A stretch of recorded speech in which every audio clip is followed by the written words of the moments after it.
Hello, and welcome to Not Just Books, the library's monthly show about what is happening in your world and at the Williamson County Public Library.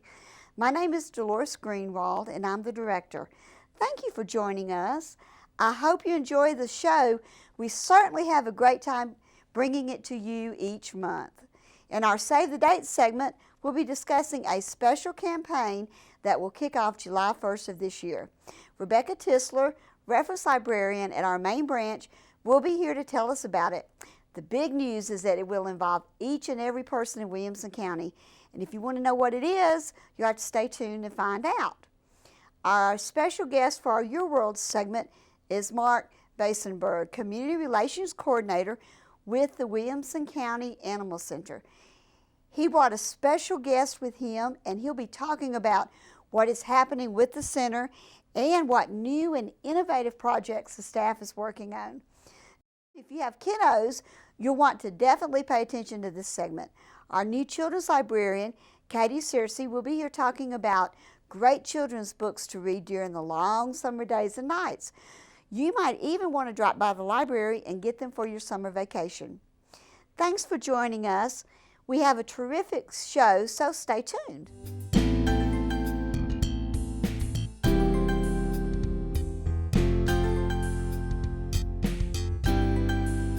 Did you know we have some terrific summer reading programs for everyone? We do, so come on and join in on the fun. During the month of July, we have a library-wide scavenger hunt. Come to the library and participate in the hunt, and you might even win some prizes.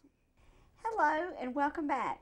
In our Save the Date segment, we're going to be talking about a year-long campaign we're going to be doing in this next fiscal year.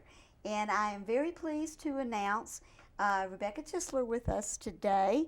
And she is one of our reference librarians extraordinaire at the main library. And we appreciate you coming with us and joining us today, Rebecca. Oh, hello. thank you for having me. Tell us a little bit about the Make It a Million campaign, which is what we call it. Well, the Make It a Million campaign is basically an encouragement to get our patrons to check out 1 million things by the end of the fiscal year, which will actually be July, well, the very end of June, I guess you can say, of next year. It'll actually be starting this June. And we're going to have a kickoff, kind of a low-key kickoff, but we're going to have a kickoff. Tell us about that. We're actually going to be having the mayor come to the library as sort of a celebration of we're starting this campaign. He'll be one of the first people to check out for that fiscal year, but we're also going to have a giant thermometer on the wall to show people how well we're doing. Yes, you're actually working on that. Yes, I am. Hopefully they'll like it. And we're also going to have some giveaways as well as some small programs they'll be starting at the same time. Well, tell us a little bit about the giveaways. Well, we're going to have things like stylus pins, bracelets, like those rubber ones you get around your wrist. There's also going to be some bags with our logos on it, and of course, it's a library, so we'll have traditional bookmarks. Yay! Oh. I like the color too. That's very good bookmark. Thank you. So what else did you bring with you? I see you've got something with numbers on it here. Yes, this is a small fortune teller. So if you do not know what you want to read, it'll help you choose. Okay. Do you want to try it out real quick? Yeah, let's try it out. Okay, so the numbers on the top, 1 through 8. Pick a number. 5. So 1, 2, 3, 4, 5. And the colors inside? Yellow.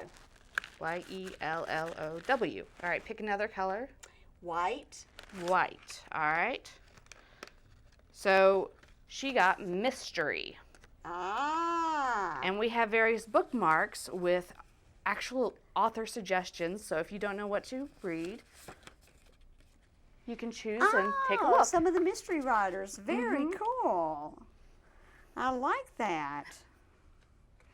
Very good suggestions too. Michael Conley, Trish Cornwell. Very good. So, and we'll have these kind of things going on to hand out and to help people through the campaign. Yes, there'll even be poems in a pocket.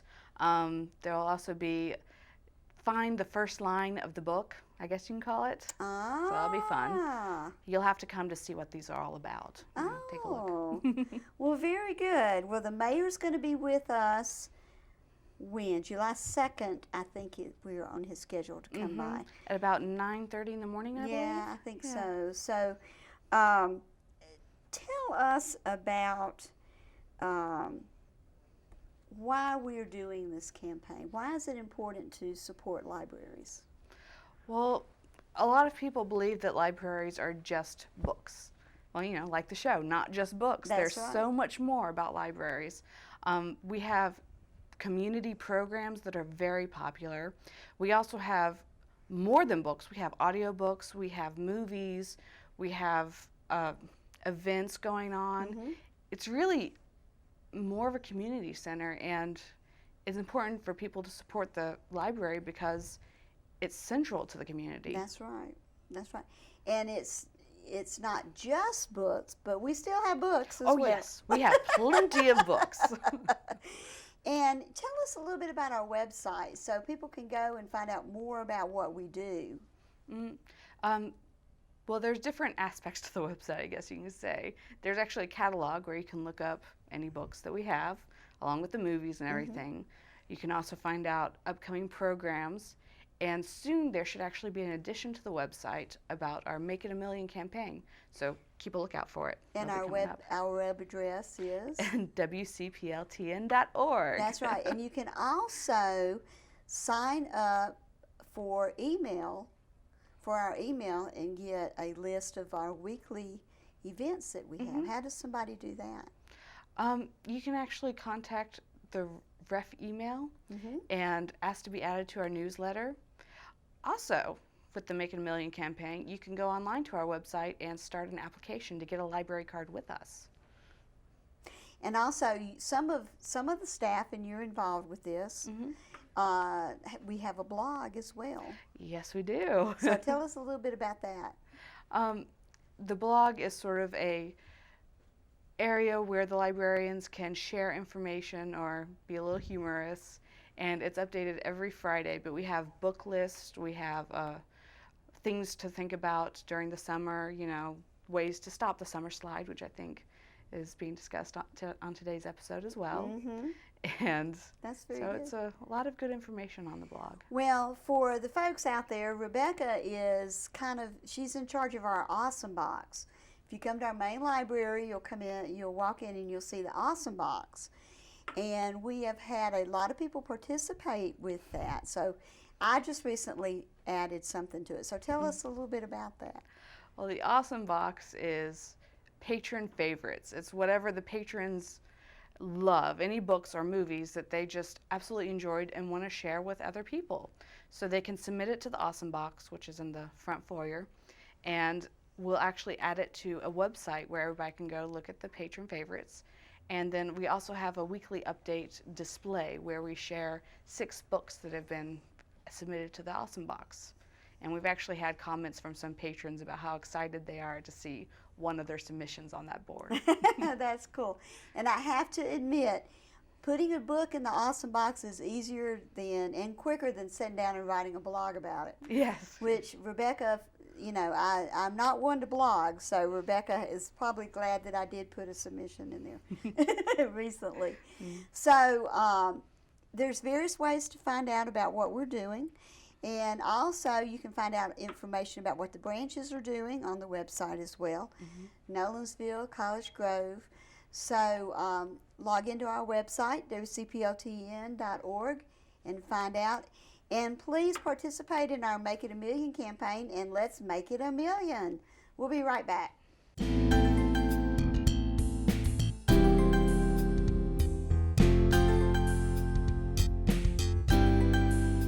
Did you know on Saturday, July the 25th, we'll have a bra fitting program featuring Janet Holcomb of the Fitting Touch. Sorry guys, no Victoria's Secrets models for this program. Hello and welcome back. In our Your World segment, we'll be discussing some interesting things going on in your community with Mark Basenberg, Community Relations Coordinator with the Williamson County Animal Center. Welcome. Thank you. And who is your special guest today? I have Bella today. And tell us a little bit about Bella. Well, she's about a 2-year-old. Obviously, she's mostly boxer. Don't know what else. Maybe a little bulldog thrown in there. I don't know. But she's as sweet as can be. And I don't think she'll be with us very long. I hope not. But she has been adopted once and had some separation anxiety. So we do know about her now that she needs to be in a home where the people are home quite a bit during the day, because she's a real companion dog. Well, she's very sweet, very friendly, likes her tummy rubbed. Yeah. And tell us about some of the other animals at the center. Well, it's summertime at the shelter, so summertime means kittens. And we've had, I know in the month of May we had about 250 kittens come into the shelter, and last summer we averaged 225 for throughout for about 4 months. So it's tough. It's either a problem or an opportunity for us, I guess. But we need to find lots of new homes for these little guys. So we'll be doing lots of events. So really, most of our energy during the summer months is focused on kittens. Mm-hmm. Yeah, you had quite a few kittens last year too, didn't you? We did. Yeah. It's pretty. They're very seasonal. And until people will be responsible pet owners and spay and neuter as many pets as possible, or contact us to help us find any community cats that are roaming around the neighborhood, they need to be fixed so they can't have more babies, because population control. Yeah. Tell us a little bit about, do you guys offer that when someone adopts a pet? Every pet that we adopt is part of the contract. They must be spayed or neutered. Now, if the kittens leave the building when they're too small to have the surgery, then the people put down a refundable deposit, and we go ahead and set a surgery date, and they have to come back to the shelter and get the surgery on that date. Well, that raises a good question too. What age do the animals need to be? Usually, it's more of a weight issue with kittens and puppies, and the magic number is 3 pounds. Oh, okay. So with kittens, I think that normally is in the 3, 4, 5 a month age group. With puppies, it tends to be a little younger than that. Well, tell us a little bit about some of the typical events that you do. We try to do something. Every week, and we almost do. We average throughout the course of the year lots of things. So we're conscious that we need to do more things in the parts of the county that are not right here in Franklin. Like we want to do more adoption events in Fairview, in Spring Hill, and Nolensville, and so we try to focus on doing that. Another thing we like to do is have lots of people want us to come out to their place and do events, but a lot of times it makes more sense for them to come to our place and maybe set up a table and kind of help sponsor maybe some adoption fees, provide, hand out information. So, for example, June 27th, we're going to do a big event, adoption event at the shelter next door to Franklin High School there. Okay. And there'll be vendors, there'll be various, things set up. I don't know what all we'll do yet, but it'll be fun, and that's where all the kittens and dogs are. So, a good place to find a new best friend. Well, I see sometimes you guys are at pet stores on the weekends. Yeah, we are. We kind of have a recurring visitation going on now with Hometown Pets, and there's one store in Franklin and there's one store in Fairview, and they actually house a few cats at any given time. They have 6 or 7 so that actually live in kennels, and our volunteers go out there and visit it each week to be sure everything's going well. They help consult with the staff at the Hometown Pets. So that's one example. Well, you also have veterinarians who donate some of their time to you guys. So tell us a little bit about that. Well, we have a full-time veterinarian on staff, and she does most of the surgeries. As a matter of fact, she did something like 2,500 last year. Wow. And that includes also, some of the spay-neuter clinics that we do. And sometimes we will bring in other veterinarians to assist her, and so that we can increase the volume on spay-neuter days. But there are a number of income-based, no-fee surgeries that are available for Williamson County residents, and if you don't qualify for those levels, which are quite not very stringent at all, then they're like Community Pets, I believe it's called, in Nashville. They have good, they're a great source for low-cost surgery. But you know, if you have any questions, just call the shelter, and we'll give you all the contact information about those programs. Well, how long has Bella been with you? Not too long. I don't know exactly. Maybe 6 weeks to 2 months, something like that, if that. I don't know. It's kind of hard to keep up sometimes. They come and go quickly. You know, we have about 3,600 dogs and cats each year that come through our shelter. Wow. And it's about half and half. So. Well, you guys are active on social media as well, because I see when one of the pets is adopted, I always see a picture, and yeah, you know, people love those. Yeah, that's great. And we do too. I mean, it's yeah, we're very active on social media. It seems like most animal shelters are really focused. That's their primary way we communicate with each other and with our customer base, mainly through Facebook. However, we are doing a major upgrade to our website, which is part of the county website, and we'll be going live on that. I think by the time this airs. So excellent. That'll be great. We're really excited about that. Excellent. Well, Mark may not tell you this, but Williamson County has quite a few reasons to be proud of the Animal Center. It was in a national contest and did very well, came in number 2, right? We did. That's awesome. That is very awesome. So you guys are doing tremendous things at the Animal Center, and it's. Thank you. I'm privileged to have you here today to talk a little bit about it. Tell us how people can find out more information. Probably the best way is to go to our newly designed website, which is at www.adoptwcac.org, or you can find us on Facebook under Williamson County Animal Center. Those are probably the best ways. Or better yet, come in and see us.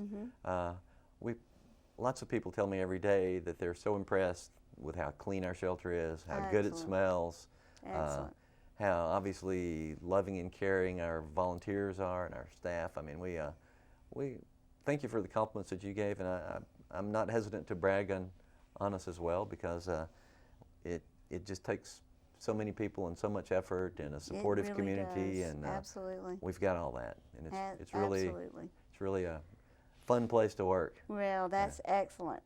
Thank you again so much for coming today, and thank you, Bella. She was a star. Thank you so much, and we'll be right back.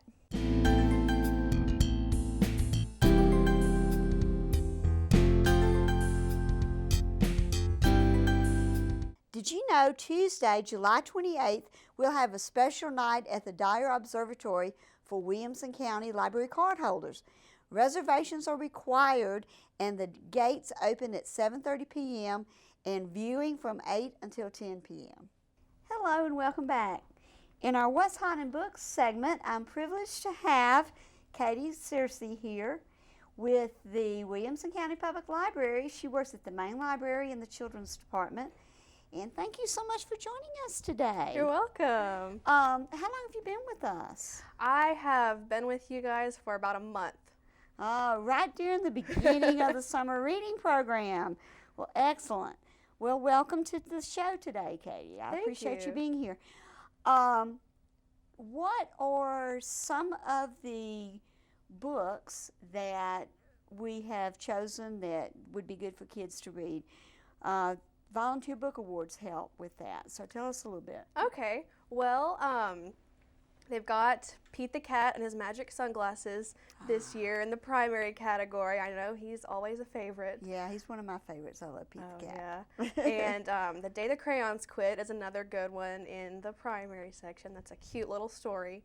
And then let's see, in the intermediate category, there's Flora and Ulysses. That was a Newbery honor book this past year. I was going to say, I thought I'd heard of that one. Yeah. And then there's Mr. Lemoncello's Library, which the kids really love. They always come in asking for that one. Eye of the Storm by Kate Messner, I think, is really popular. We can't keep that one in. And then in the high school category, one of my personal favorites is Eleanor and Park by Rainbow Rowell. It's one of my very favorite books. Well, tell us a little bit of background about the Volunteer Book Awards and how they're selected and who selects them and what have you. Well, the books are nominated by librarians across the state, school librarians and public librarians, and then all the nominations are put on a big long list. And if the kids read 3 or more of the titles, or if they're read 3 or more of the titles, they get to vote on their favorites, and then the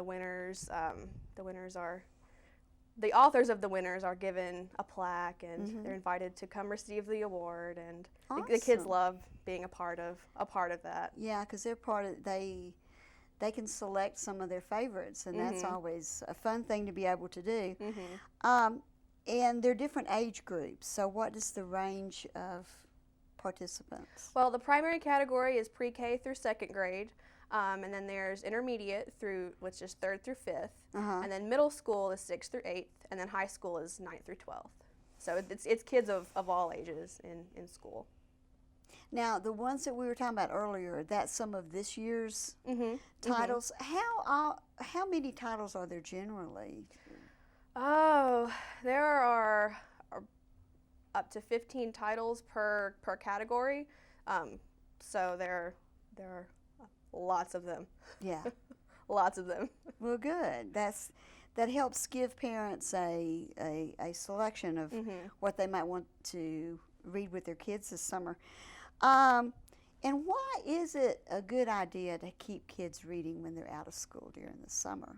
Well, we've all heard of the summer slide, and that's basically when the kids' reading abilities decreased during the summer. It's been proven that kids can lose up to 3 months of their reading progress over the summer if they're not reading. So it's really important to keep kids reading during the summer. It'll help them stay with their peers and help them succeed later in life. And I think public libraries do a great job in helping promote kids reading during the summer. I don't know anybody does it any better. Tell us a little bit about how our library here in Williamson County does it. Well, we have our summer reading program, and what the kids do is they'll come in and they'll get signed up, and then they'll get a little activity sheet that has about 25 activities on it. And there's a pre-reader side for children who have someone read to them, and then there's a reader side for children who read by themselves. And there's a list of 25 activities, and if they do 6 of those activities, they get to come in, and we have a little selection of paperback books that they get to take home, and they get to keep those books forever and ever. And then if they do 6 more activities, so if they do 12 total, we have a special prize they can choose from. They can choose from a little magnetic bookmark, or we've got a book bag they can put their books in when they come to the library. So lots of fun prizes and fun things going on. And our program is you are focused on the younger readers because you're in our children's department. But we also have a teen summer reading program and an adult summer reading program, so they don't feel left out in all this fun and activities. And they're all different and apply to those particular age groups, and so it's a lot of fun and can be a family event as well for everyone in the family.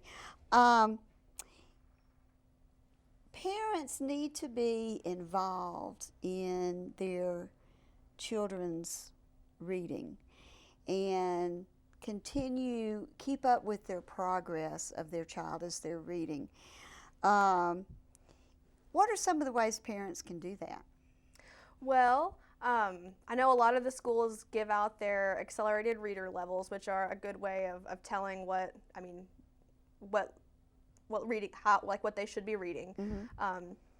So parents can keep up with that, like through their kids' school and everything. And then something that I think would be is a really good idea is if you're incorporate reading into your summer activities. If your kids like to go to swimming every day, come in and check out books about lakes or rivers or animals who live in water. Or if you like to go to the zoo, have the kids pick out a book about their favorite animal and learn about that favorite animal before going to the zoo. That's a great idea because, say for example, and a lot of families go to the beach this time of year, take a beach book with you and get your child used to reading when they're on vacation, or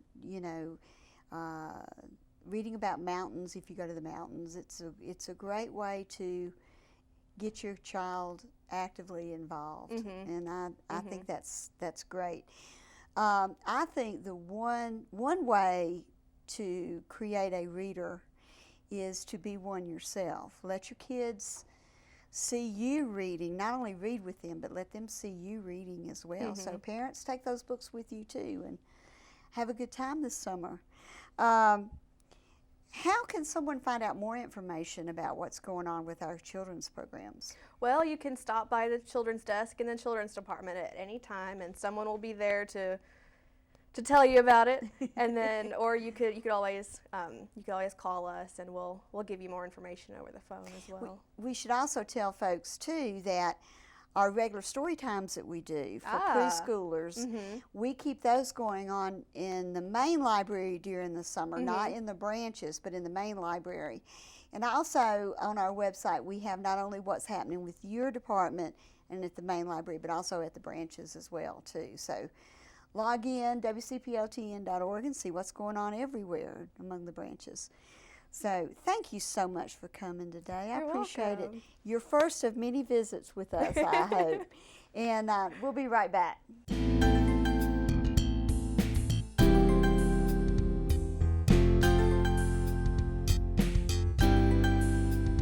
Welcome back to Not Just Books. Thank you so much for joining us today. I hope you like the show, and please watch us again soon. Exciting things are happening here in Williamson County, and the library is privileged to play a part. I'd like to thank our special guests for being with us today. Rebecca Tischler, Reference Librarian, Katy Searcy, Children's Librarian, Mark Basenberg, Community Coordinator with the Williamson County Animal Center, and his friend Bella. If you have any comments or suggestions for future programs, please contact me. The email address is notjustbooks@williamson-tn.org. You can also leave comments at the library's website, which is wcpltn.org. Also, like us on Facebook, and don't forget to follow us on Twitter at WCPLTN. Our Twitter and Facebook pages light up with exciting and educational events, and I promise you will not want to miss a second. Don't forget, if you want to stay in the loop of what's going on, sign up for the library's weekly email.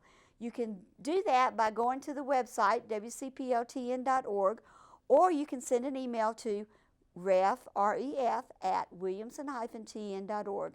I promise it takes only a second, and your inbox will be much more exciting. And until next time, explore your world and read.